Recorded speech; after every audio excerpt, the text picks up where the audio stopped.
Wadau wa Leaders TV, hujambo na karibu. Kila wiki nakuletea kipindi cha Darubini. Leo tunaangazia mafunzo ya wanajeshi wapya ukanda wa Wazalendo wilayani Fizi. Kama kawaida, wachambuzi wetu wapo tayari kutuletea maoni yao kuhusu mchakato huo. Je, mafunzo unayopokeleaje? Unadhani kuongezeka kwa wanajeshi kutasaidia DRC kushinda vita dhidi ya M23? Upi ushauri wako kuhusu mafunzo hayo? Na sasa tunaanza mjini Mboko. Kuna kijana ambaye ni mchambuzi wa siasa, anatuletea maoni yake yafuatayo. Bwana, jitambulishe ndugu, unaitwa nani na mchango wako ni upi kuhusiana na mchakato huo? Naam, ndugu mtangazaji, kwa majina naitwa Ahmad bin Baruti Simp maarufu Bluepen, ni katibu mkuu wa kundi la Jinzi au Generation Z. Vile vile niko coordinateur provincial wa Mouvement Tourneau la Page, niko mwalimu ku Institut du Lac Mboko, na vile vile ni mwanasiasa kutoka pale chuo kikuu cha serikali cha Bukavu maarufu IOB. Kufuatana na mada au swali ambazo ulizoniuliza ni kwamba unajua moja ya tatizo kubwa ya Kongo ni ili watu kutumika taaluma ambazo labda wakuzisomea au hawana mafunzo katika zile taaluma. Unakuta hapa Kongo mtu anaweza kawa akasomea mfano pedagogy au agronomy, na unakuta kama anatumika alisomea agronomy anaenda fanya kazi ya kiganga, anakuwa na yeye minister wa kiganga. Mtu mmoja alifanya for example alifanya pedagogy, unakuta ndio mwenyesha kuwa minister wa sante. Ule mtu hawezi leta matunda mazuri katika utendaji wake wa kazi. Kwa hiyo kusema kwamba wanajeshi wetu waende kwenye mafunzo ya kijeshi ni kitu muhimu sana, kwa sababu kama unaenda kufanya kazi ambayo labda hauna elimu katika ile taaluma, sharti tu utaleta vitu vingi sana ambavyo si vizuri. Na katika hali ya kuleta mafunzo kwa wanajeshi wetu, wewe mwenyewe unajua matatizo ambayo yaliopo. Vijana wetu walishika bunduki ili watetee nchi, ni jambo nzuri, lakini kuna vitu vingine ambavyo labda vinahitajika serikali au mwanajeshi anahitajika kufanya kwa raia wake, ambavyo labda watoto wetu walikuwa wanavifanya na ile yote walikuwa wanavifanya kwa sababu nini? Hawana ile elimu tosha kuhusu kijeshi. Kwa hiyo kwenda kufanya ile mafunzo ni kitu ambacho ni cha muhimu sana, tena muhimu sana kabisa, kusema wale watu waelimiki ili waweze kutenda kazi yao mzuri. Kufuatana na swali yako ya pili kusema kama je, hii kwenda kuongezeka kwa wanajeshi itasaidia DRC kushinda vita dhidi ya M23? Mimi naweza nikasema ni kweli na sio kweli. Ni kweli kivipi? Kwa sababu katika lugha yangu ya asili Kibembe walisemaga kama indoki elongwibita donc evoluibita. Kwa mnaweza mkao mko wengi na ndo kuleta ushindi vile vile. Kwa hiyo kuwa wengi na nchi kuwa na wanajeshi wengi ni alama moja kwa kuonyesha kama ile nchi iko nguvu kijeshi. Lakini mimi naamini kwamba kushinda vita si wingi, bali ni nini? Bali ni moral, kukuwa na moral na kukuwa vile vile na elimu. Unaona? Yaani kama watu wako na morali ya kusema sisi tunataka kupiga adui, tunataka kukomboa nchi yetu, wale watu lazima washinde vita. Lakini ukiangalia katika upiganaji ambao kunaendelea hapa kwetu au vita sisi na M23, utasikia miji mingi kama iliwahi kutokea kutombe mikono ya adui, kwa sababu nakutana labda kuna wale wakuu viongozi wa kijeshi ambao walipewa rushwa, inavyosemekana, mimi sina uhakika. Nakutana kuna wengine wanauzisha nchi, wanatoa habari kutoka kukambiza wengine kupeleka kwenye madui. Ile ni kitu ambayo labda inaomba wale wanajeshi hata kama watakuwa wengi, lakini ile morale, ile elimu wako nayo. Ushauri wangu ni kwamba vijana wetu ambao wameshika bunduki, ambao ni vijana wetu wa Kibembe, wa Kifuliru, wa Nyindu na kadhalika, ni kwamba tumeshuhudia vita vingi hapa kwetu Fizi. Lakini endapo ikifikia hatua ya kusema kama waende kubrassage au wanakuaga na habitude surtout ya kurudia tena kukuwa bademobilize, ce qui entraîne à dire que wengi wanakuwa wanakamata bunduki ili kutetea tu Fizi na sio Kongo mzima. Kwa mara hii wajikaze sana, waende kwenye mafunzo ili wakamate nini, waendelee kulinda nchi yetu. Waende kwenye mafunzo, hata wale ambao labda hawajakuwa kwa leo wanajeshi, waende wajiingize kwenye jeshi ili tupate nguvu, kwa sababu nchi hii ya Kongo italindwa na sisi watoto wa Kongo na sio watu wengine. Nakushukuru sana ndugu mtangazaji. Sasa tunaelekea mjini Harare kule Zimbabwe, ambako mchambuzi wetu wa kawaida kila siku hutuletea maoni yafuatayo. Asante sana bwana mtangazaji. Kwa jina mimi naitwa Emmanuel Bazika Palambilwa, nikiwa katika nchi ya Zimbabwe, katika capital city Harare. Asante sana. Kwanza ni mshukuru mheshimiwa Rais Antoine Felix Tshilombo, rais wa nchi yetu ya Jamhuri ya Kongo, kwa mawazo hili ya kusaidia vijana wetu wa kike na wa kiume kwa sababu ya kufanya maformasio ama kuandaa. Unajua nini bwana mtangazaji? Hata Biblia yenyewe inasema ya kwamba tusiache elimu aende zake. Ni kusema ya kwamba elimu ni kitu kia maana sana, formation ni kitu kia maana.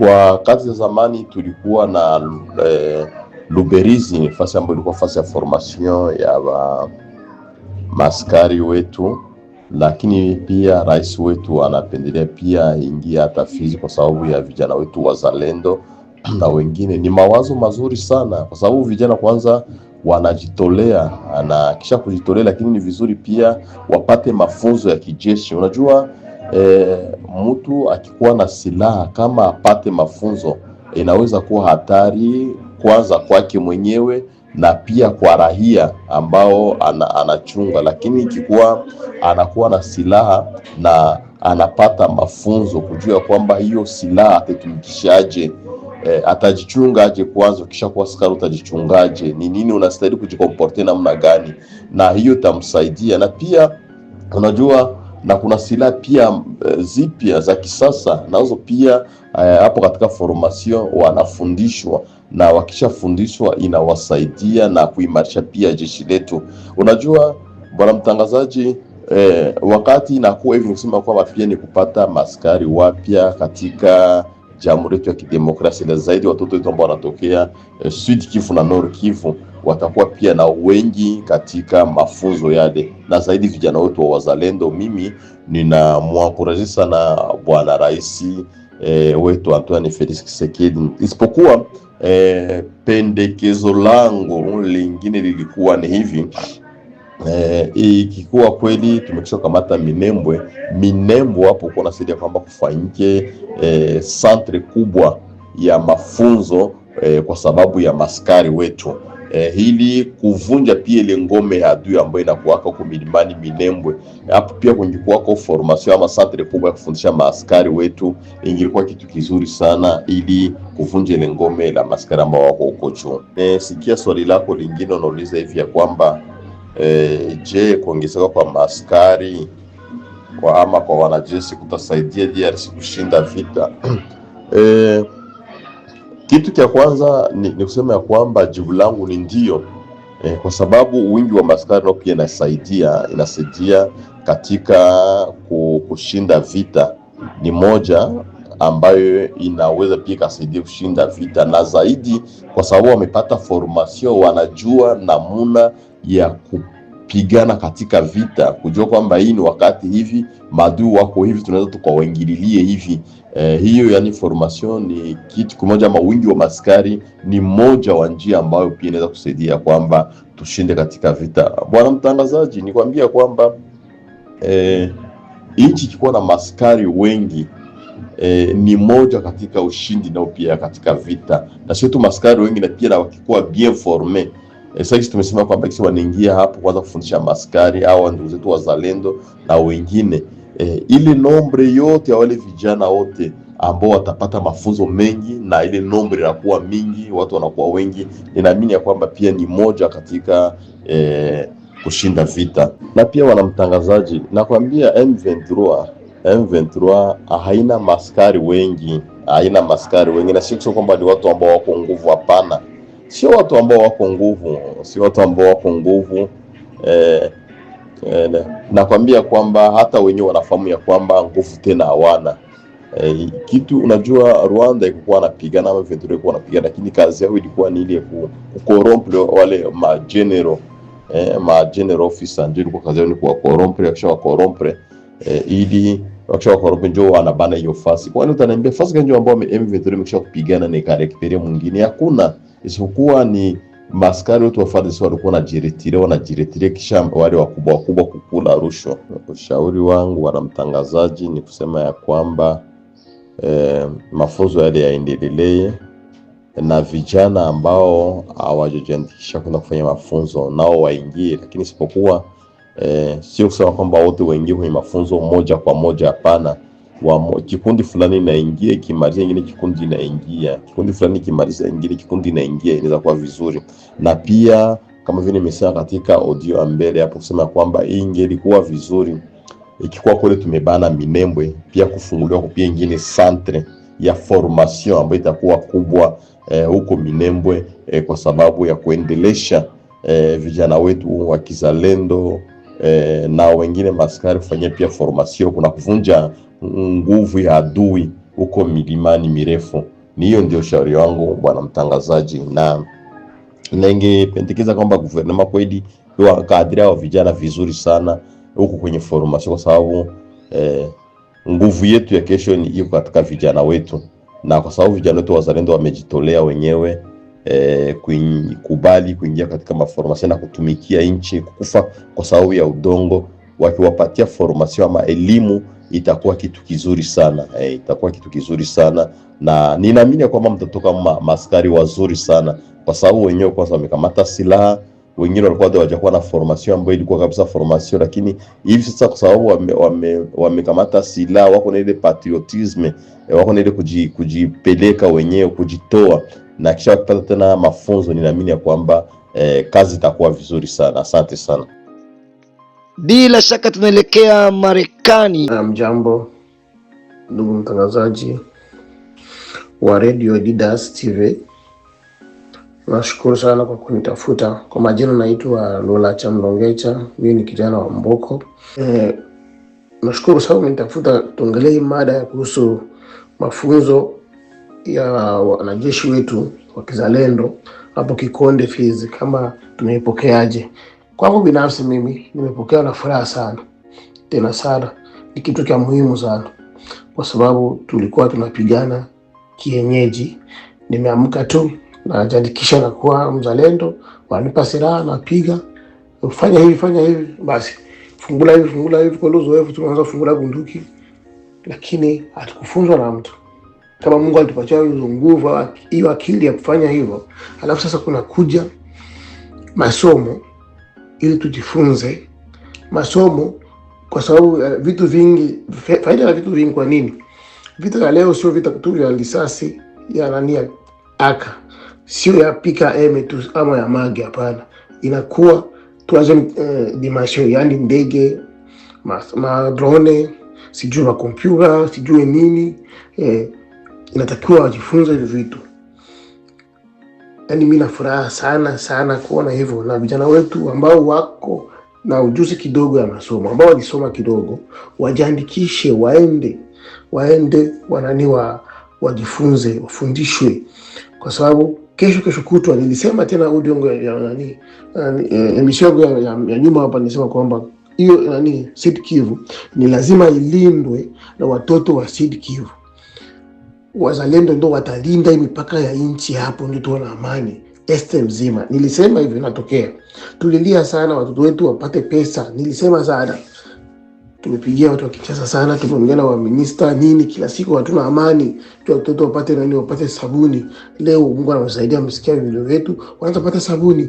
Ni faida yetu ambayo tunasema sana, tunagonga milango ili wasikilike, wasikatae. Hii ni opportunity, ni bahati kubwa sana kufunzwa. Ongezeka ya idadi ya wanajeshi itatuma hao waasi wanaogopa este ya Kongo, na wanajua kwamba wanajeshi ambao wanawatisha sana ni wazalendo, ambao wanasema ni wa civil, ni rahia ambao wanatumbuka, ndio wanasemaga wanatumbuka.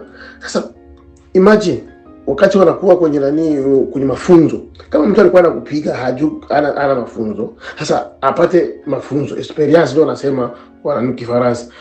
Ushafunzwa unakuwa na discipline, ushafunzwa unakuwa na ranka za serikali zinazojulikana, utapata kila kitu bitakuwa bien ordonné. Unajua saa hizi unasema waibu wanapigana usiku na nini, walifunzwa na ni vijana wa miaka 18 mpaka 20 kuendelea. Hakuna mzee, juu walifunzwa, wana adabu, wana heshima, juu walifunzwa. Acha watoto wetu wafunzwe, wapite kwenye mafunzo, na hiyo M23 haitavamiaka tena Kongo kama wanasikia wazalendo wote wamefunzwa, kama wako 50,000 wamefunzwa na wako tayari kupambania nchi. Na hivyo wanapata hela, utasikia habari Rwanda itakuwa na adabu.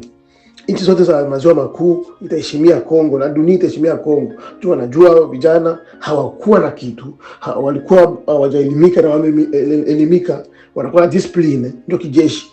Wataogopa na tutakuwa na adabu na tutakuwa na heshima, na Rwanda itatuheshimia milele daima.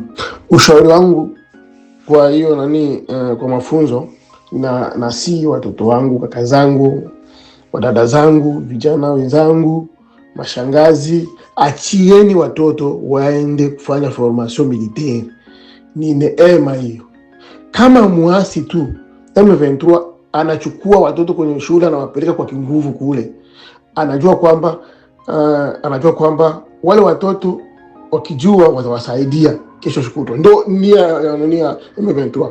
Na nia pili ni kwamba wanajua jeshi ya Rwanda itaondoka tu, wale wakave, yani wakuwe kidete, wawasaidie ili wasirudi nyuma. Kama muasi anafanya hivyo, kiserikali sasa yenyewe kama wanapigana waasi na wanafungua formation miezi 3 miezi 6, mnasikia huko wakiisha tena wanaenda kufungua formation hata wengine, na sisi tuko hivyo tu. Mtu asiwadanganye kwamba wanataka formation kule ndio waue wasombe wapeleke. Hapana. Fachi ashaona umuhimu wa jeshi wa wazalendo, anapiga respect, anawaheshimia. Na kama kuna mtu atawadanganya kwamba hiyo formation ni watu wabaya, kwa nini niseme hivyo? Mtu anambia sema msifanye formation vile nini, anataka wadanganye. Kama mwasi M23 wako nguvu, sababu wanaacha formation kule, wako kama formation 2 fasi za kufunza wanajeshi wao, fasi 2 kila siku. Mko naona 7,000 tena inashuka, 9,000 inashuka, 10,000 inashuka, ndio siku formation na vita iko na pambano, iko na pambano. Kama bako na cadre ile fasi yao ya centre ya formation militaire, sasa serikali inaweza kwa cadre pale kwao kuchunga ile eneo, na kwa nini waitie Ubembe? Waitie Ubembe kwa sababu ni faida yetu, ni bahati hiyo, na vingine vitakuya. Wabembe maramu tuachie, muache maendeleo yaendelee ije kwetu polepole. Wameleta hiyo masomo ya kijeshi, kesho watata ingine hii, kesho watata ingine. Mimi kwanza nilikuwa naomba hiyo masomo ya Minembo. Wale watu wa Minembo wote washuke kwa barabara, wapatie parcelle kwa barabara. Kama ni kweli wakaji wa Kongo wanapenda kuishi Kongo, washuke kwa barabara. Centre de formation militaire iwe kule yulu kule, mtie kule Minembo kule, ndio mtie kuiko izole, ndio fasi ya mzuri. Hapana pale Kikonde, ningona kuja kidogo batie kule, kama kutakuwa mali ndege zipo, chakula nini, kila kitu kinapanda na ndege, baba tume kule yulu. Asante sana, ndio maoni nilikuwa nayo hiyo. Nashukuru Mungu, na najua watu wataifanyia kazi tu. Vijana muende kuformation juu ya nini, ni faida yetu, faida yenu sio wote. Na sisi tunashuka, tunakuja kuformation. Kuna vijana wote hawana kazi za kufanya, wana madiploma, wana malicense, hawana kazi za kufanya. Kila mtu atakuwa politician. Tuende tukulize pesa za kijeshi. Na kama uko na diploma hii, utakuwa na nini, major, utakuwa colonel. Hakuna kwa colonel wa general, ba bembe na wafuliru na ba mingi na bamushi. Tuingie tukue bakubwa, na sie zile ranka zetu zifanye kazi. Ushujaa wetu, manaji wetu onekane kwanza, tuende kuformation. Asante sana.